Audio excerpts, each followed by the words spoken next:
Devin Booker has consistently been among the most underappreciated and misunderstood players throughout his time in the NBA. He's been called an empty scorer and a losing player, and has been widely overlooked in this year's All-Star conversation despite the tremendous team success the Suns have had, largely due to his efforts. But what do I call Devin Booker? The most versatile scoring guard in basketball, with an offensive impact that ultimately drives winning and is greater than that reflected on the stat sheet. Let's get into why. Let's start with the one area that basically every great scoring guard excels: creation off the dribble. This may be the least distinctive part of Book's game, but he's still a unique and deadly scorer there, and it's certainly a significant component in his 24 points per game on the season, which come on 49% from the field, 36% from deep, and 83% from the line. Book has a killer pull-up game from deep when he wants to and is a constant threat from there, but he does a majority of his work inside the arc. Book doesn't have blazing quickness, but he has nifty change in pace and is highly deceptive. That, paired with his exceptional touch, makes him an excellent scorer out of the pick and roll, where he ranks in the 73rd percentile and is an expert at trapping defenders on his back and leading into his floater, which he hits 49% of, or his killer short mid-range game.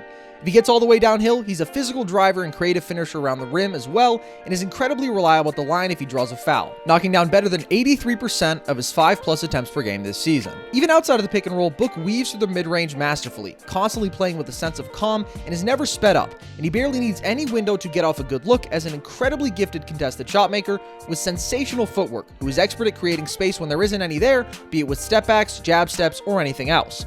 Accordingly, he's shooting better than 46% on almost 6 2-point pull-ups per game on the year. While that may not be incredibly efficient offense in and of itself, it makes the threat of his shot a constant and present one in all defenders' minds, opening up driving lanes off overplays and making him a particularly frightening weapon in the clutch.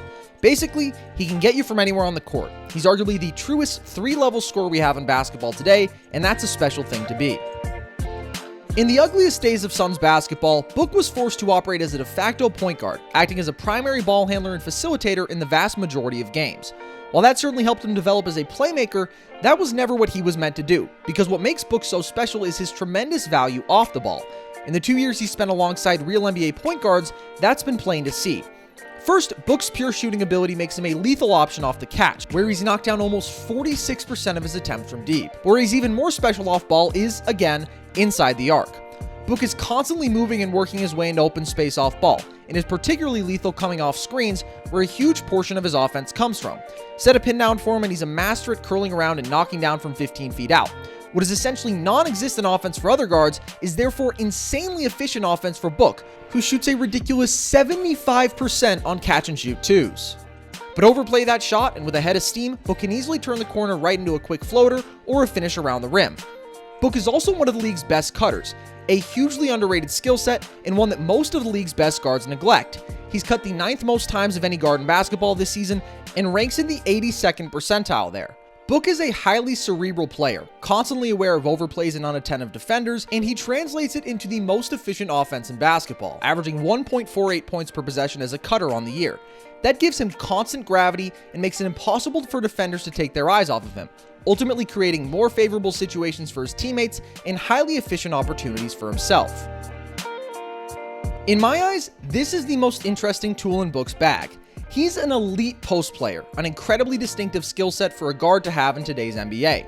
Book averages the 5th most post-ups of any guard and ranks in the 94th percentile as a scorer there, significantly better than any guard who attempts as many shots out of the post, and his brilliance out of the post is ultimately the differentiator between him and other incredibly versatile scoring guards like Bradley Beal and Steph Curry in this conversation, who wouldn't touch offense with their backs to the basket. Book can kill you in a number of ways out of the post. His patented fadeaway may be the most aesthetically pleasing weapon in his post arsenal, but he's a master of attacking defenders' weaknesses, whatever they may be. If he's matched up against a smaller guard, he uses his tremendous strength and has little difficulty bullying them all the way to the cup. If he sees help coming, his footwork is precise and he utilizes pump fakes very well, so he can still get a clean look off most of the time.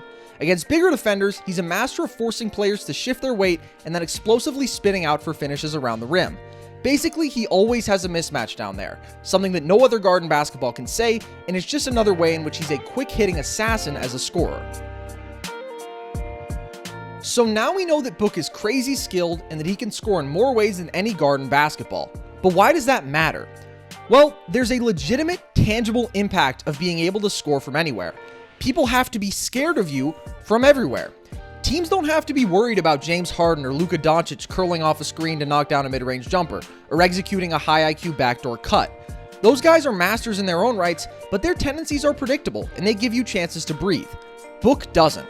That feeds right into his value as a playmaker.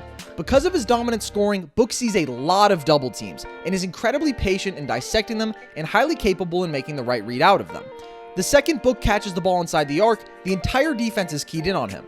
It's a scary feeling, not knowing how and when he's going to strike. But collapse on him and he's got an easy lob to DeAndre Ayton.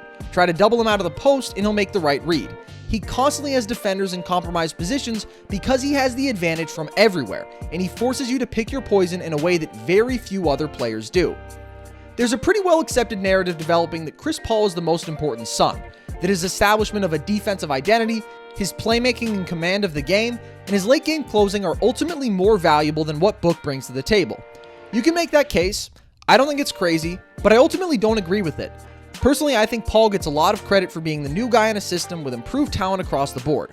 But regardless of where you fall, what bothers me is when people distort Paul's impact to understate Book's incredible offensive value.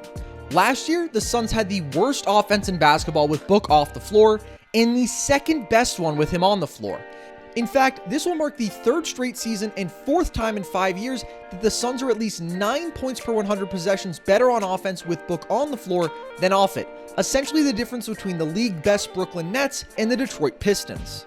That is ridiculous value, especially when compared to some of the other scorers with whom Book gets lumped in very often. This year, the Suns have a 119.2 offensive rating with Book on the floor, what would be the literal greatest offense of all time. The same cannot nearly be said for Paul, Ayton, or Cam Johnson, all of whom the Suns' offense is actually slightly worse with on the floor. In fact, in minutes Booker plays alongside Cam Payne, the Suns actually have a ridiculous offensive rating of 123.6. Give him a dude who can get him the ball in his spots, put some shooters and a lob threat around him, and you have deadly offense. He scores quickly, he scores efficiently, and he scores from everywhere. He doesn't take teammates out of the game with ISO-heavy offense, and he doesn't miss many playmaking opportunities. He is the definition of a winning scorer, a guy who can plug and play anywhere, and whose individual offensive value will remain the same and will make life easier on those around him. The fact that he finally has teammates around him who have put that on display doesn't mean that it hasn't always been true. But now that it is plain to see, we'd be fools to ignore it. To everybody who has made it this far, thank you so much for watching, guys. I really hope that you've enjoyed. If you want more content like this, you can go ahead and check out my podcast, Nerd Sesh, that I do with my buddy Logan Camden. He did the fantastic Emmanuel Quickly video that you can go and check out. But we also do 3 podcasts a week, Monday, Wednesday, Friday, one dealing with sports history, and then the other 2 with the NBA. So if you want more from us, you can go ahead and enjoy that. You can go ahead and follow us on social media as well, and you can see our handles here on this graphic. But other than that, guys, thanks for watching. Hope you enjoyed.